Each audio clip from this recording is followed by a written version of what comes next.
Once upon a time there lived a rabbit named Rosemary. Rosemary lived in a cottage just outside of a small town. If you stood on the road at the edge of the town leading out towards the large field to the west, you could just make out the shape of a white house with a yellow roof on top of the closest hill. Rosemary was a collector. The target of her collection was a vast and rare assortment of glass figurines, bears with ebony eyes twinkling in the afternoon sun, fish with colored tails frozen in mid-swish, ballerinas balanced on one tiny tip of a pink slipper. And Rosemary loved them all. Asthma is defined as an allergic disorder of respiration, characterized by bronchospasm, wheezing, and difficulty in expiration, often accompanied by coughing and a feeling of constriction in the chest. Asthma can be triggered by a number of things, the most common being the presence of dust. Dryness in the air can also exacerbate asthmatic symptoms. Dust accumulates on nearly everything. Fabrics, though, can absorb dust and cause a buildup on the fabric fibers. Most fabrics also suck moisture quite heavily, and an abundant presence of fabric contributes strongly towards drier air conditions. Every morning she would rise, brush the crinkles out of her ears, dress, and begin cleaning each glass figurine individually. Unfortunately for Rosemary, the soot factory that was the town's main livelihood usually left a thin but pervasive layer of grime over everything if regular and strict cleaning was not maintained. She would spend the entire morning working her way through her collection, finishing the last set of larger and more sturdy figurines of dancing ladies just before lunchtime. The remainder of the day would be spent cleaning the rest of her lovely white house, and ending the evening with a delicious dinner of carrot stew and a walk through town before bed. This was how Rosemary went about her day every day. That was how she liked it. But there was one particular day when everything did not go according to plan. I knew I was never asthmatic as a child because I had a large collection of stuffed animals. Lots of young girls are lucky enough to have such a collection, but can never remember exactly how it came to be. Stuffed animals just seem to accumulate, and even when I grew older, I didn't have the heart to give most of them away. I didn't have the heart to give most things away, and whenever I did a clean out of my bedroom, it was more like a reorganization. I was a bit of a pack rat in that respect. Rosemary had woken up that morning feeling especially excited to clean her figurines. On her previous night's walk through town, she had purchased a gorgeous glass lily the size of her palm. Rosemary, anticipated yet careful, worked her way through the shelves until she finally came to the new lily. However, as she moved to bring the lily in to shine clean with her cloth, something slipped, and in a flashing whirl of glass, the lily fell to the floor and smashed. Rosemary bent down, shocked. How could practiced paws such as hers drop one of her precious figurines so easily?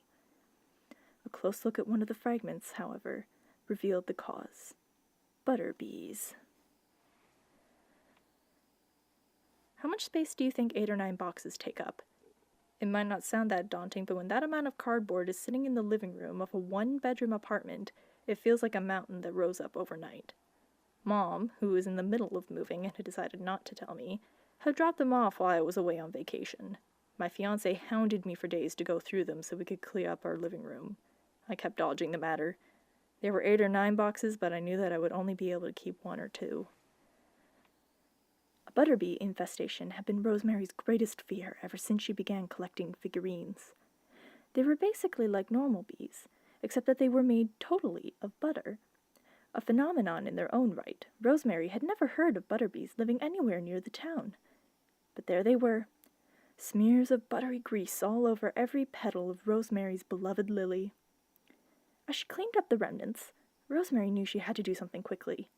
Little was known about butterbees, but what was known was that if you catched them, they were incredibly easy to squish. Rosemary smacked her fist into her palm. That was it! It only took a few minutes of digging to find some old fly swatters and metal springs.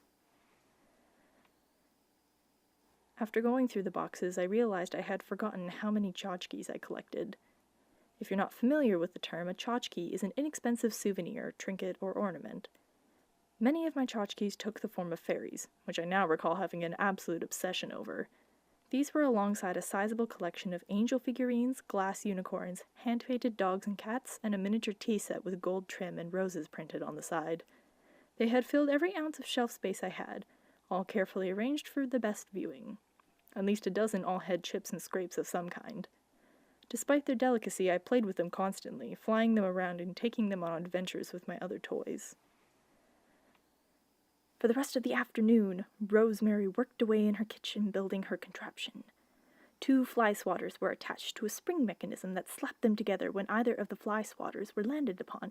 However, Rosemary had cleverly attached a slice of bread onto each fly swatter. Not only would the swatters be disguised from the butterbees, but Rosemary would have an extra snack on top of it. Once Rosemary had completed her first trap, she made a few more and put them throughout the house. The next morning she delighted in the collection of butter sandwiches she had, and so she replaced the slices of bread on each of her traps and proceeded to clean her beautiful glass figurines. I wept over every toy and trinket that went into the giveaway boxes. Vivid memories of playing with and arranging every single doll and book flashed in a constant playback, and almost everything came out and went back into a giveaway box at least once. Quite a few of my stuffed animals were at first saved from those dreaded boxes, but when my fiancé saw them, he put his foot down. They're bad for my asthma. I knew he was right. But how could I get rid of Goose, who wore a pink bonnet, one of the few gifts I got from my parents before they were divorced? How could I get rid of Bilbo, the dog I cuddled with every night? How could I get rid of Rosemary the rabbit, whose stories I told to my grandparents every time they visited?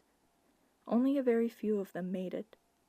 Even though they were just stuffed animals, I couldn't look at them when I closed up the giveaway boxes.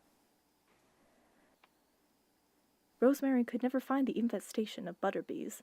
She searched high and low throughout the house, all the way from the attic to all the way into the deepest depths of her basement. But she could never find anything. She hardly ever even saw them, just the smears of butter on the slices of bread. She began to wonder if there were any butterbees at all, if she was just imagining it. But there they were, smears of buttery grease all over the bread slices.